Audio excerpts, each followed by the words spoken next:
Hi guys, welcome back to Gryphon Studio.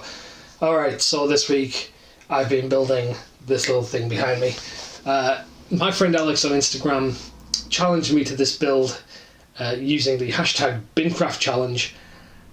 Everything in this build has to be built from things that are in the garbage, trash, bin, whatever. But recycling, whatever you want to call it. So it's mostly kind of, well, rubbish. So, yeah. The only difference is that the basing materials, everything that goes on the base, can be your normal kind of basing stuff like sand or it could be an MDF base or something, you know. So nothing that has to be from the garbage, because otherwise you're going to end up with a severely compromised project, I think. So yeah, I'll put links in the description for Alex's channel. And yeah, if you want to have a go at this, please feel free to use the hashtag BinCraft challenge, and we'll try and get a few more people on board. Let's get to it, shall we?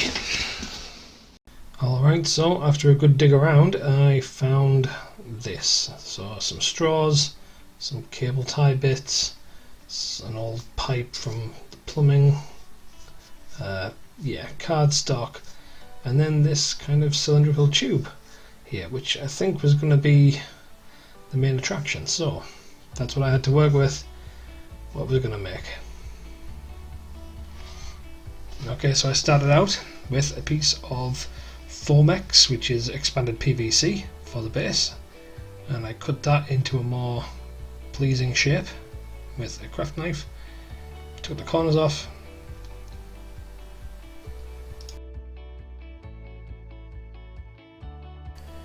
Now, using this thing would be possible, however, I wanted to only use half of it. I thought I would save another half of it for another project, so I just cut the thing in half, roughly, and set one piece to one side.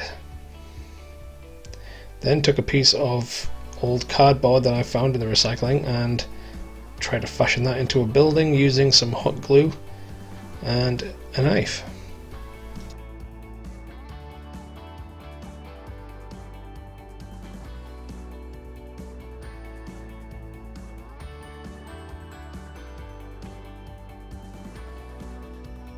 So as you can see here, I've just hot glued on a little tower on the top of it. I figured someone could stand up there, and there's a few little windows on the side as well, and later on I would fashion a kind of door just to stick on the outside. Now I took a piece of drinks can, because this is aluminium and relatively soft, and I put it in a tube squeezer. This thing is great for making corrugated iron. So you just wind it through and it crinkles the whole thing.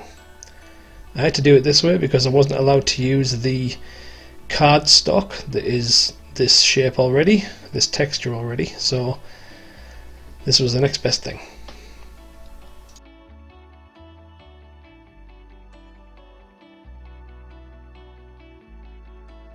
And then using the cardstock from a cereal box and combining that with the aluminium can, I'm going to clad the entire building in this stuff. Now, my vision for this was to have it looking kind of junky, maybe kind of orkish. If you know the game Gorkamorka, this would be perfect for that. So I'm going to cover the whole thing in tacky glue, a nice thin layer of it, and then just start sticking on bits of card here and there, and hopefully have all these pieces overlapping and looking kind of interesting and cool. Bit kind of Mad Maxy.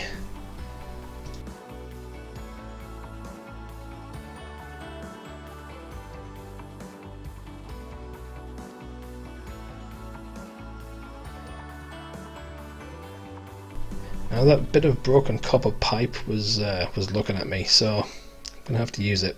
I didn't know where to put it. I figured on the outside here in the tall section. Just glued it in place. Now I want to make some more pipes. Normally I would use some styrene tubes for this because they're just better, easier to work with, but I used some straws, and with a bit of manipulation and persuasion they were able to slot together with some other straws. Just by chance they fit inside each other, and I was able to make some pipe sections like that. Now for railings on top of this silo, I'm going to use a bit of old, I think they call it chicken wire. It's really just a kind of a wide weave mesh that normally goes on fences and things to seal gaps and stuff. So I figured out where it would sit, and I drilled holes in the top of the silo area so that the prongs on the fence could just slot straight into place and hold it nice and tight.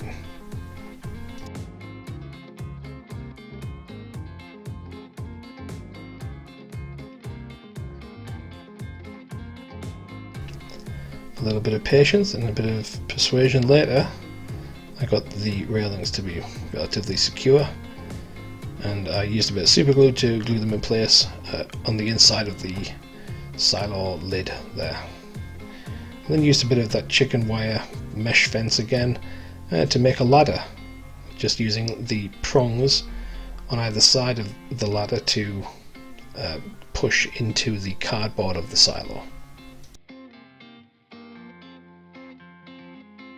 Now the best thing to do here would have been to poke very small holes through the cardboard so that I could push the prongs of that ladder through. However, I'm a colossal moron and just pushed them through with my fingers behind them to absorb the damage, I guess. So yeah, don't do what I did. And I used these cable ties as some banding to add a little bit of detail to the silo.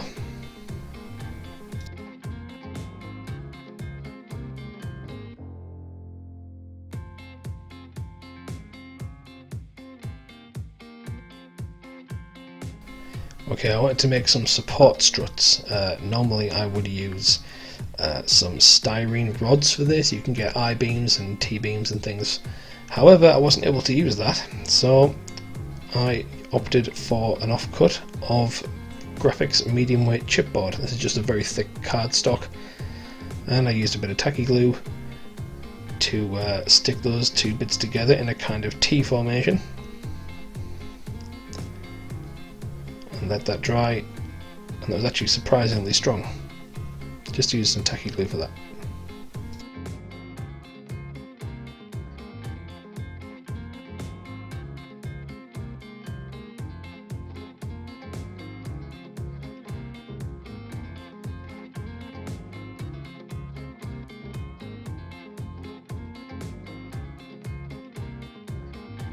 Now obviously I'm limited here to using certain materials, and I felt that the building with the kind of junky cladding on the side was looking a little bit too not bare, but just not textured enough, and I figured that I could help improve that with this technique here. I'm using a kind of relatively blunt sculpting tool, and I'm pushing through on the back side of a piece of cardboard. This is just the cardstock from a cereal box again, and then if you turn it over you get a kind of rivet like pattern. So I figured I would mock up a whole bunch of these and stick those on the side of the building as well, and also on the side of the silo.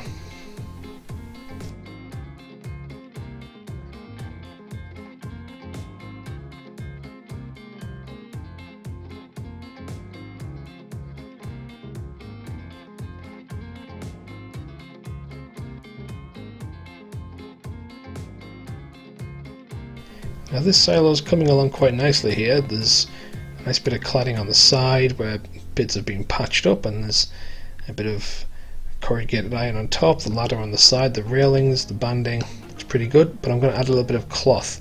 I'm actually going to use paper for this cloth. So just soaked it in some 50-50 mix of PVA and water and draped it kind of over the side, and another piece over the railings, and this would add an element of kind of detail to the top of this little silo bit here.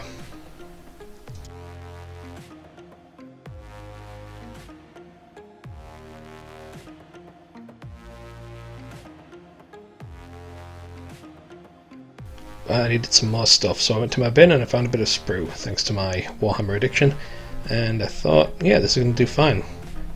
However, there's also a bin. Can I use the bin It's a bin craft challenge. I'm gonna say yes. Loophole. So there you go. Bit of bin, bit of sprue, and a few other bits that I wanted to just include in a kind of scrap pile. So it's just some textured bits and a bit of mesh and a bit of railing, some straw pipe there, and a bit of sprue and some plastic cable ties, all in a big pile. And then I expertly covered up the camera with my hand and then applied some thin glue to it to secure it all in place.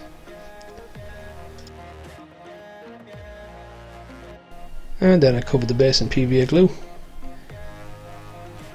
and then covered the PVA glue in my usual basing sand.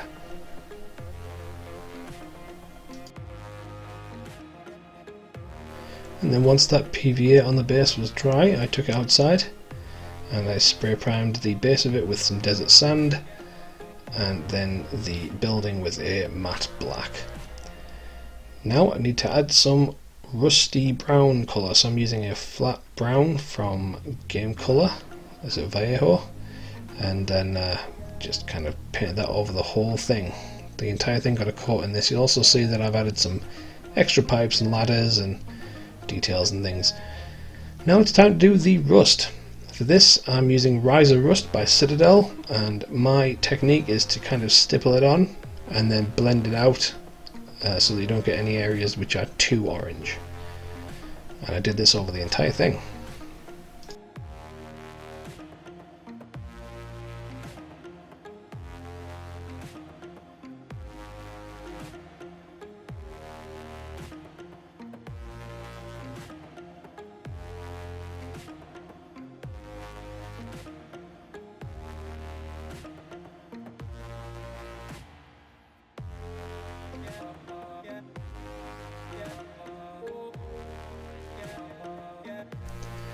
And then after the rust was done, I added a little bit of lead belcher, which is a kind of metallic-y silver colour, and I put that over just over some of the edges of the plates that were cladding this building, and then I added a little bit of red as well to some of them just to break up that colour.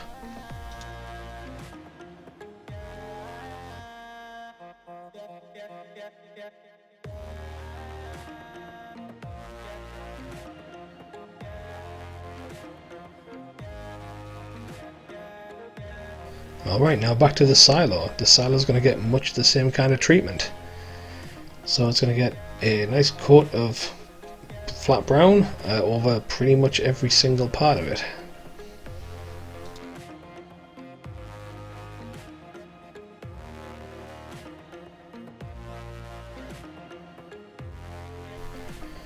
And again with the rust.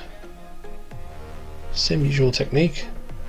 Kind of stipple it on. I'm using a pretty big brush for this because obviously it's quite a large area, so stipple it on and then blend it out.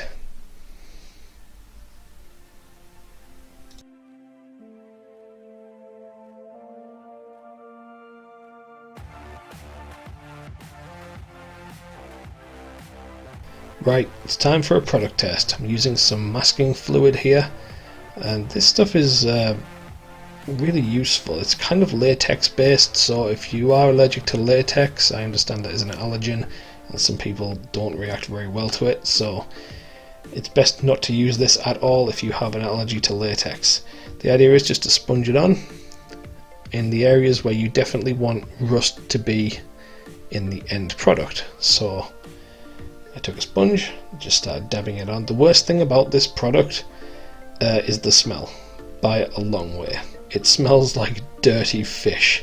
It's absolutely awful. So, yeah, just be aware of that when you open it. So that's it when it's dry. It's kind of glossy and shiny, bubbly. Yeah, it's fine. So I just added some red over the middle bit and hope for the best, really.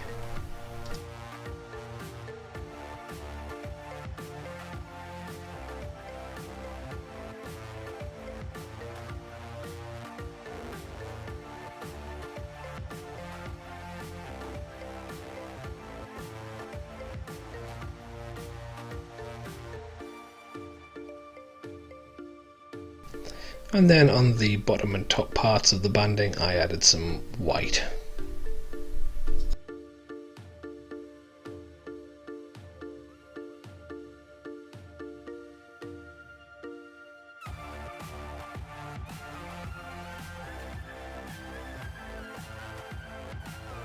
Okay, it's time to reveal what this masking fluid has done. So the idea is that you just take your finger and you kind of rub it against where the masking fluid is and it just peels off.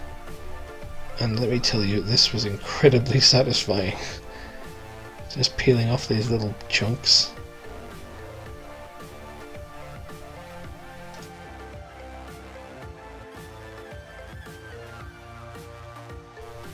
And honestly, I think it produces a really good effect. I think with a little bit more practice with this masking fluid, I think I could produce even better looking rust patterns. So yeah, I'm going to give this another go again sometime.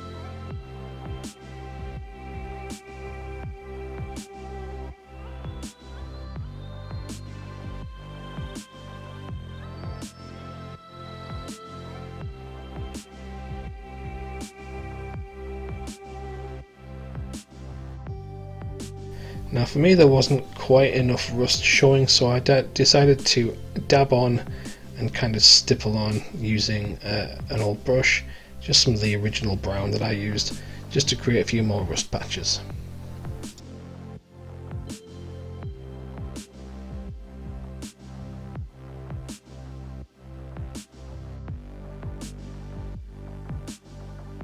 I then used a kind of dirty off-white to paint the fabric, the cloth that was hanging over the railings.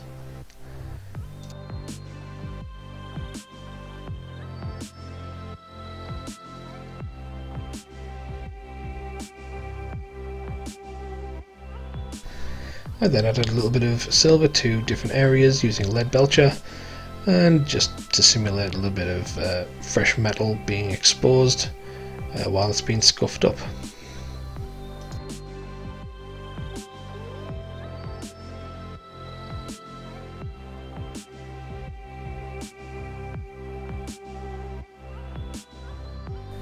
And then used a sepia wash just to simulate some kind of rusty streaks going down the side of some panels and down the side of some rivets.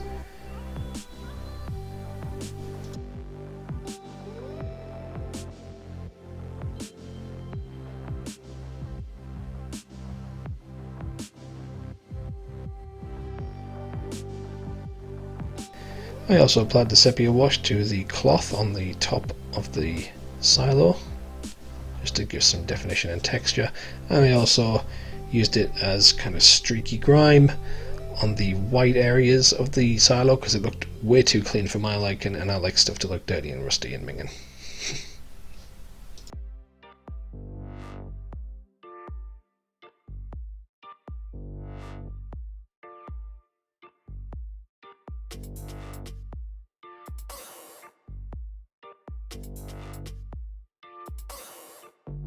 I then added a watered down brown paint, basically a wash, over the whole base just to bring out some of that texture. It turned out to be a little bit too subtle for my liking, so I actually went over it twice. Now if you've watched any of my videos before, you'll know that I love to put on a few interesting little details on my builds, so I'm going to make a spool of cable. So for this I'm using 4 washers. 2 have to be the same size, and the other 2 have to also be the same size as each other, and a little bit of straw to go in between them as well. So using some super glue, just glue these washers together and then add the straw in between them.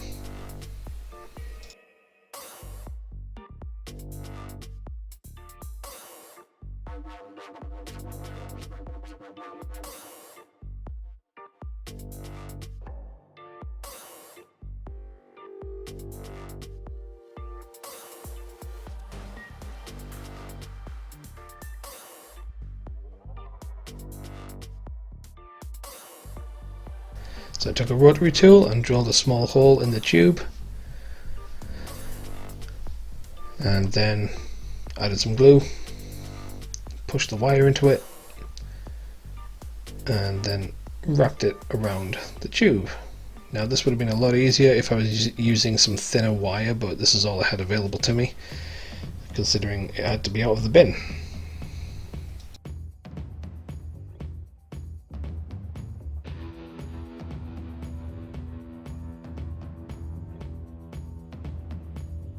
And once it was all wrapped up, I added some super glue to kind of fix the whole thing in place.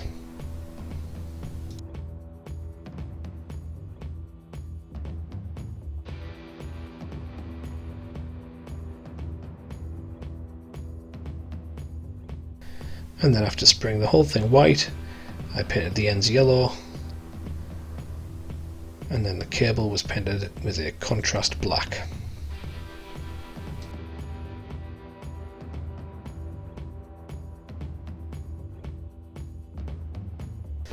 So in the past I have made some pallets like this. They're not perfect scale for 28mm models, but they are a great scale for, you know, hiding people behind, standing people on them, and you may be putting barrels on them or crates on them and things. So they're a really useful scale for Warhammer, and but if they were to be the real size, they would probably end up being about half as big. Now to make them, I made this little pallet jig. So I just put some coffee stirrers in the slots. These slots are 5mm across, and I'm using wood glue here to dab on some very tiny dots. Try not to get this on the pallet jig if you do use a jig, but definitely use wood glue because it is by far the best thing to stick wood with. Then it's a matchstick across each one.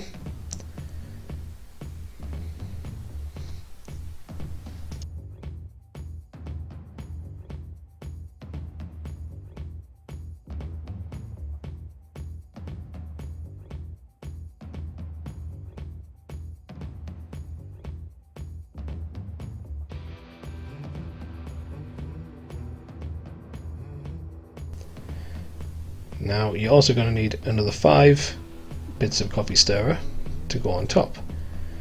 So you put them, this first 3 down the same way as the bases went down. So one on the right, one in the middle, and one on the left. And then a bit more wood glue. And then put a coffee stirrer piece in between them. Now I've realised this was actually quite a handy piece to put in the video, so I took a photograph of the jig afterwards and I pasted it here so that you can copy off it if you want.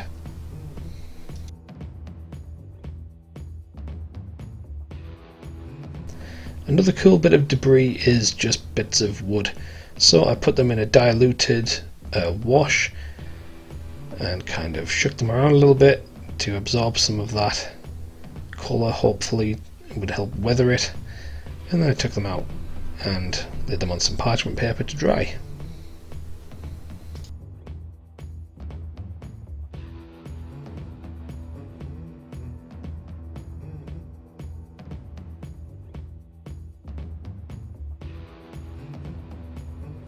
And then once dry, I glued a few of them at various locations around the build. I think 2 here went on top of the silo, and there's another one in the scrap pile as well.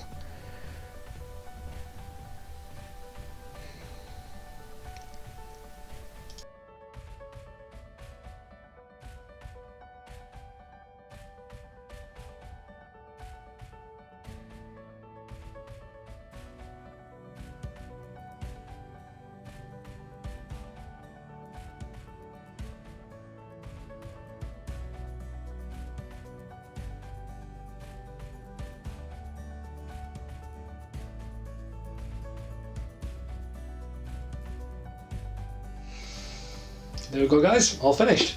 This is a really fun and challenging build, actually. I had to find ways of creating the look that I was going for using materials I'd never normally use and using them in ways I'd never normally use them. It was difficult to get texture I found using things from the garbage, but there was a few textured materials that I had in there, specifically in my garage bin.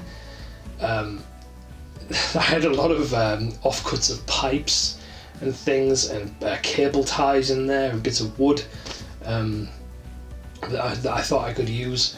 Didn't end up using any of the wood, thankfully, because that would have been a bit of a pain to work with. But yeah, there was a lot of new materials here that I would never normally use.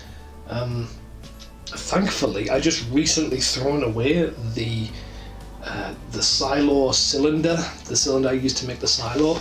That had been, I was storing coins in it, and I took the coins out recently, put them in a small bag, and the thing went in the bin, and I was like, oh, perfect, I'm going to use that. And that was kind of the thing that made me, like, I saw that and I couldn't think of anything else. Like, that was what I was going to build.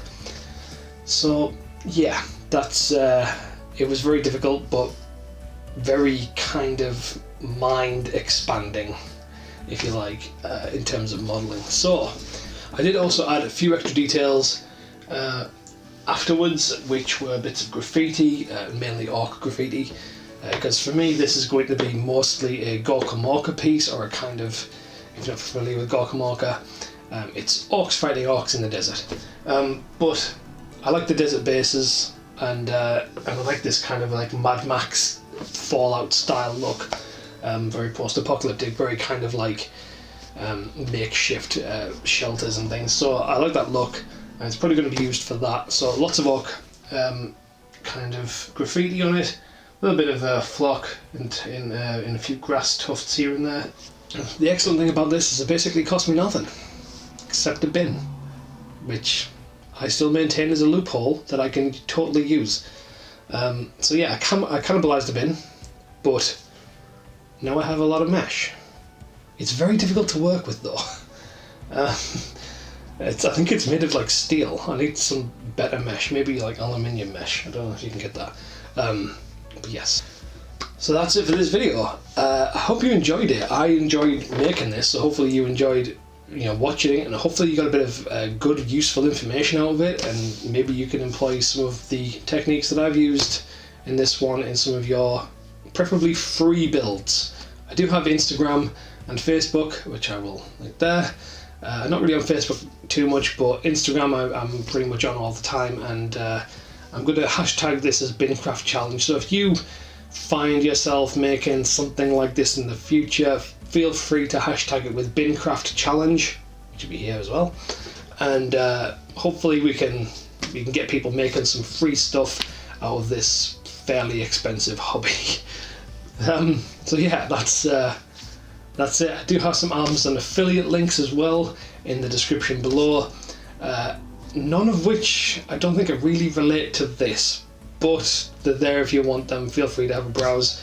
They are only available if you're in the UK though at the moment. That's it for this one. I hope you enjoyed it. Thank you for stopping by. I'll see you again next time, and happy crafting.